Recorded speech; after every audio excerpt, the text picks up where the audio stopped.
Hello, everybody. Aiden here, and welcome into today's episode of Around the Slice. Again, for the fifth day in a row. It is Sunday, March 8th, 2026, at the time of this recording, and the news just keeps on coming. Trust me, though, I am 1000% fine with it. I am not complaining in the least one bit. I absolutely love and relish this chaotic, fun time of year. There is a reason that free agency opening day is my second favorite day of the entire year, behind draft night, behind the first round of the NFL draft every single year. But I am here today because we have another breaking news segment to react to and discuss of the Buffalo Bills. So let's hop right into it. The Buffalo Bills have re-signed center Connor McGovern. Before I get into the financial implications of this and the details, if you would, I just want to explain two things here. One, bottom line, I'm surprised that Connor McGovern's even back. And two, I am shocked and especially surprised that he's back before free agency even hits, before free agency even opens. Because earlier this week, he had a direct quote basically saying that he hasn't talked to the Bills since he had the exit interview with Andrew Cromer, who's now retired, offensive line coach, and Brandon Beane as the GM/president of football operations promotion. He hadn't had talked to them since the exit interview, and he came out and said, there's a certain number I have in my head that if the Bills offered it to me, I would hands down take it and not speak to any other teams. Well, apparently Brandon Beane swooped in at the last day or so here and said, you know what, we'll give you that number. So I'm surprised he's back, let alone back before free agency, because yes, you are allowed to talk and re-sign to your own free agent before it officially opens. But let's get into financials of it. So Buffalo Bills and Brandon Beane officially re-signed center Connor McGovern to a 4-year, $52 million contract. Quick math, that equates and equals $13 million per year. The word in all caps, that's the word that sticks out to me here, is value. Spot Track, PFF, whatever projection site you want to look at, we're projecting anywhere between 16 and 16.5 million for Connor McGovern on an APY AAV per year annual basis. So getting him a 3.5 million value less than that per year is outstanding. It includes 32 million guaranteed, which the first 2 years are guaranteed. So maybe, I hope this isn't the case, but maybe after the first 2 years of the deal, 26 and 27 respectively, he has a decline and we do have to cut him after that. But we're not thinking about that right now. Again, I want to reiterate, 4 years, 52 million, 13 per, when all the sites, SpotTrack, PFF, etc., were saying 16 to 16.5 million, maybe 17, damn near pushing that number, and minimum, per se, specifically, mainly. But yeah, value. Now, I want to kind of touch on what this means for the other interior offensive linemen on this roster, depth of starters. First of all, another starter, David Edwards. I am 100% confident in saying David Edwards will be getting paid huge money by someone else outside of Buffalo when tomorrow, or this week rather, when free agency opens. There is no scenario, now that we gave this money to McGovern, there is no scenario on this planet. If you think otherwise, please let me know in the comments below. I'd love to hear chiming in from you guys. But there is no scenario, at least in my opinion, on this planet where David Edwards returns to Buffalo Bills. And I'm fine with that. I think you have an open left guard competition between a developmental guy, Alec Anderson, and a low to mid-tier free agent investment, for a year or two. But going back to the center position, developmental Cedric Van Pran-Granger, his future with this team is very murky in the waters, if you will, right now.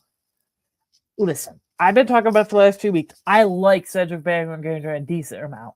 And cards on the table, if it came to it, and he had to be the starter for McGovern leaving, which I was fully expecting this entire time for literally weeks and months now, sure, go for it. But the conversation was getting a little nutty. People's confidence in Bills fans, confidence, Bills Mafia members, if you would, confidence in Cedric McGovern was getting Cedric Van Pran-Granger was getting a little nutty. I like him, but people were acting like he could just step in seamlessly and he would be great for the next 2 or 3 years to come and not miss a beat with losing Connor McGovern. No, I was always in the mindset was if it had to come down to it, Cedric Van Granger can compete with somebody and probably step in, but the confidence was a little overblown. And now, unfortunately, Cedric Van Granger is at a tough spot. The next 2 years of Connor McGovern's deal are guaranteed, and they just signed him to a $4 million deal. Yeah, it came at value, but it's still a significant value, a significant contract to hand out to someone. Spade to spade here, I'm going to be honest. I don't even know if Cedric Van Granger makes the damn team next year. Because number one, he has short, stubby arms, so that's why he fell to the 5th round out of Georgia. You need length, the offensive line, specifically center in this scenario / case. And number two, he plays center only. He's not like Alec Anderson, where he's a guard flex spot and be developmental in that area. He's a center only. He was a very good 3-year starter at center at Georgia, albeit just a center, though. You have to be flexible in the NFL. You don't have to play tackle, guard, and center like a lot of people do. But if you're an interior guy, at least know how to play guard, at least know how to play center. And because of his shorter arms, because of his stubby arm build, and just skill set in general, talent-wise, he only plays center, so that pigeonholes him. And you already have a guy that can play both center and guard in Alec Anderson, if worse comes to worse. So let's flash back a bit here. Walk back, if you would, with me. A couple years ago, Buffalo Bills draft. Brandon Beane, the Buffalo Bills draft center out of Georgia, Cedric Van Granger. A couple years ago, 2024 draft. Backtracking a bit.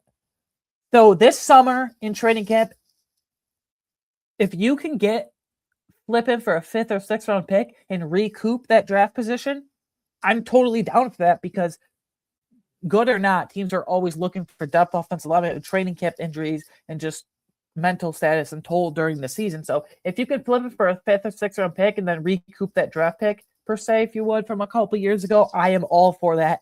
I don't see it's unfortunate to say it right now, because he would have been a 3rd round pick if he was a bit more athletic and didn't have those short, stubby arms to him. And he had way more length. But I don't know how he makes this team right now. I'm all for flipping him for a 5th, 6th round pick and recouping that draft capital this year, and then drafting some other developmental guy. And if you lose him, he's a center only. So, and you have other guys, other versatile guys. You need to be versatile, right? Tyler Grable, he can play tackle and guard. Alec Anderson, he can play guard and center. You just re-signed Connor McGovern. There's a lot of moving pieces here. Depth-wise, we have depth better than Cedric Van Granger. Starter-wise, we have our starter locked in Connor McGovern. I just don't see a fit for Van Granger. I was expecting him to be a starting center, but I think the confidence where, he's going to step in and not miss a beat was getting a little hectic, was getting a little crazy, but that's just my opinion. If you're watching on YouTube, please let me know down in the comments below. Do you agree that this is a extreme value for the Buffalo Bills like I do? And one last point before I get out of here, Joe Marino of Locked On Bills. Joe Marino of Locked On Bills made a good point yesterday when the news broke that it's reported by the insiders that's 13 per year, but that's the sticker shock agent value, but in practicality, it's usually a tick below that. So I think this would come in at 12.5 per year, which would be even more of a goddamn value for us. Even 13 is a damn value, but 12.5, boy, Brandon Beane was cooking. Listen, you might not like the guy, and trust me, I have my own qualms, criticisms, and question marks and frustrations with the guy as a whole, is the brain trust of this operation franchise, if you will. But you can't deny that the guy invests in his own players. He is very committed to retaining his own players. He is very committed to the philosophy of draft, develop, and re-sign. He takes care of his own. He doesn't give out irresponsible extensions. You might have issues with his 1st round draft picks. You might have issues, like I do, with his free agency investments at wide receiver specifically, wink, wink. But you got to admit that he loves retaining his own draft, develop, re-sign.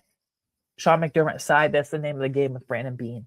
And he'll continue that as now the GM and as the roster development continues at President Football Ops operation. So anyways, guys, that is another breaking news segment. We had to react to Connor McGovern extension. Again, let's reiterate, 4 years, $52 million. 13 per year. And in practicality, I expect to be a tick below that, 12.5, the true agent value, the true contract value, $32 million guaranteed. I'm going to give this, just for a fun letter grade, A+. Brandon Beane smashed it. Home run, out of the park, grand slam, whatever term you want to use there. He crushed this contract. And we discussed how I don't really know. I'm kind of concerned about Van Granger, Cedric Van Granger, FVPG, if you would, future with the Buffalo Bills. We already have depth better than him. Anyways, guys, let me know in the comments below what you think. If you're watching on YouTube, speaking of YouTube, please like and subscribe to the YouTube channel. I would greatly, greatly appreciate it. What a crazy week it's been. Whether you're watching on listening on audio or watching on YouTube, I have a whole back catalog you can go to from this past week and watch, listen to a handful of 5 episodes specifically. So quick up to speed here recap, if you would so kindly let me do. We went over offensive free agent targets for the Buffalo Bills. We reacted to the DJ Moore trade the day it happened. We went over defensive free agent targets to the Buffalo Bills. We went over the cap clearing moves that Brandon Beane has begun to do, with a few players being moved on from via cut and one notable player's contract being restructured. And of course, this segment / episode right now, reacting to the breaking Connor McGovern resigning. This was great to lock him in before free agency. Anyways, guys, quick NFL scheduling note. If you don't know, you should know by now, but if you don't know, quick up to speed here.